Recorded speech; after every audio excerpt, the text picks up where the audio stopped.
नमस्कार, माझे नाव सुप्रिया दिनेश मोरे आहे. मी इयत्ता 7वी मध्ये शिकते. माझ्या शाळेचे नाव जिल्हा परिषद सराडगाव सिद्धेश्वर श्री आबासाहेब गावटे लिखित दीड शहाणा या पुस्तकातील सुंदर मी होणार या गोष्टीचे वाचन करणार आहे. शाळा सुटली, बकुळा घरी आली, दप्तर ठेवलं, झाडून घेतलं. आईनं वाळत घातलेले कपडे गोळा केले, त्याच्या घड्या घातल्या. तेवढ्यात अंजू आणि मंजू तिला बोलवायला आल्या. बकुळाचं घर शाळेजवळ होतं. शाळा सुटली की मुली एकत्र यायच्या, शाळेच्या मैदानावर खूप खेळायच्या. लंगडी, कबड्डी व खो खो, लगोरी असे विविध खेळ खेळायच्या. सगळ्या मैत्रिणी एकत्र आल्यामुळे मौज मस्ती, गमती जमती करायच्या. खूप हसायच्या, उड्या मारायच्या, पळायच्या, अगदी मज्जा करायची. अंधार पडला तरी त्यांचा खेळ संपायचा नाही. अंजू व मंजू बकुळाला घेऊन मैदानावर आल्या. कोणता खेळ खेळायचा यावर चर्चा झाली. आज कबड्डी खेळायची असं सर्वांनी मते ठरलं. संघ निवडले, संघ नायक निवडले. खेळायला सुरुवात झाली. प्रत्येक जण जिद्दीनं खेळू लागली. खेळ अगदी रंगात झाला. खेळता खेळता बकुळानं राधाचा पाय पकडला. तशी राधा धपकन खाली पडली. तिचा गुडघा फुटला. पायाला खेचटलं, त्यामुळे ती रडू लागली. बकुळा अपशब्द बोलू लागली. हळूहळू भांडण वाढलं. जमलेल्या मैत्रिणींनी कुणी बकुळाच्या बाजूने तर कुणी राधाच्या बाजूने बोलू लागल्या. थोड्या वेळापूर्वी अगदी आनंदानं चाललेल्या खेळाचं रूपांतर भांडणात झालं. दोन्ही बाजूने आरडाओरडा सुरू झाला. भांडता एकमेकींना नावं ठेवू लागल्या. कुणी गुणांवर तर कुणी रूपांवर बोलू लागलं. बकुळा होती रंगानं सावळी व अंगानं सरपटतात, नाजूक बांध्याची आणि हुशार.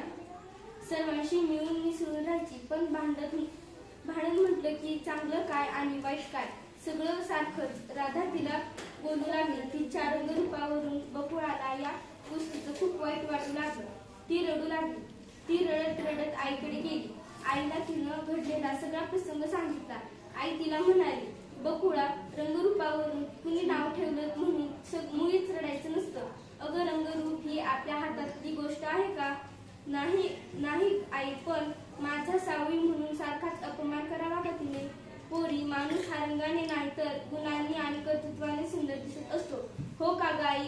होय पोरी, बुद्धिवंताला जगात जेवढी किंमत आहे तेवढी सौंदर्यवतीला नाही. जेवढा तू बुद्धिमान, गुणवान आणि कर्तृत्वान होण्यासाठी प्रयत्न कर.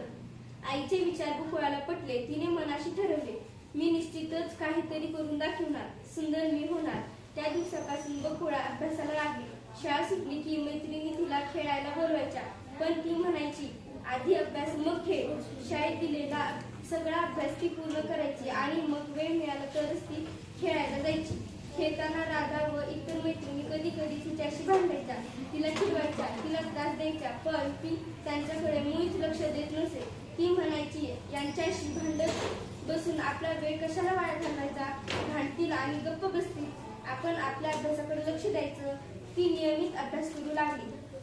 शाळेच्या सर्व उपक्रमांतही भाग घ्यायची. शिक्षक सांगतील ते ऐकायचे. घरी आईलाही कामात मदत करायची. आपल्या गुणवान मुलींचं तिच्या आई बाबांना खूप कौतुक वाटायचं. बकुळा 7वी पास झाली. गावात पुढील शिक्षणाची सोय नव्हती. तालुक्याच्या गावी जावं लागत होतं. ये जा करायचं वाहनही नव्हती. गावातील मुलांसाठी शिक्षणाची ही मोठी अडचण होती. मुलींना तर पालक बाहेर गावी पाठवतच नसत. त्यामुळे इच्छा असूनही मुलींना घरीच बसावं लागत. बकुळाचे आई बाबा मात्र वेगळ्या विचाराचे होते. शिक्षणाचं महत्त्व त्यांना समजलं होतं. शिवाय बकुळा हुशार होती म्हणून त्यांनी बकुळाला तालुक्याच्या शाळेत घातलं. तिथे वसतिगृहाची सोयही होती. तिथं तिला ठेवलं. शाळा चांगली होती. तिथं सर्व सोयी होत्या. शिक्षकही चांगले होते. ते विद्यार्थ्यांची खूप काळजी घ्यायचे. बकुळा नियमित अभ्यास करायची. तालुक्याच्या शाळेत तिचं 12वी पर्यंत शिक्षण पूर्ण झालं. तिने ते 12वीला खूप अभ्यास करून चांगले गुण मिळवले होते. तिला शाळेत पहिला नंबर आला. सर्वांनी तिचे कौतुक केले. चांगल्या गुण मिळाल्यामुळे तिला वैद्यकीय महाविद्यालयात प्रवेश मिळाला. आता बकुळा डॉक्टर होणार म्हणून तिच्या आई बाबांना आनंद झाला. वैद्यकीय शिक्षणाचा खर्च मोठाच होता. खूप अडचणी होत्या. बकुळाच्या बाबांनी जमीन विकली, पण तिला पैसे कमी पडू दिले नाही. बकुळानेही खूप अभ्यास केला. रात्रंदिवस अभ्यास करून वैद्यकीय शिक्षण पूर्ण केले. ती डॉक्टर झाली. तिचा आनंद गगनात मावेनासा झाला. आपल्या छोट्या गावातील मुलगी डॉक्टर झाली याचा सगळ्या गावांना अभिमान वाटू लागला. गावकऱ्यांनी तिला मोठा सत्कार समारंभ आयोजित केला. या सत्कार समारंभात तिच्या मैत्रिणी हजर होत्या. त्यांनीही तिला खूप स्त्रियांनी खूप आनंद झाला होता.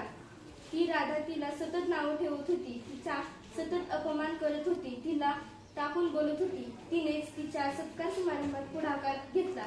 बकुळाची गावातून मोठी मिरवणूक काढली. आमदारांच्या हस्ते तिचा भव्य सत्कार केला. तो भव्य दिव्य सत्कार पाहून राधा तिला म्हणाली, बकुळा, किती सुंदर दिसतेस ग तू.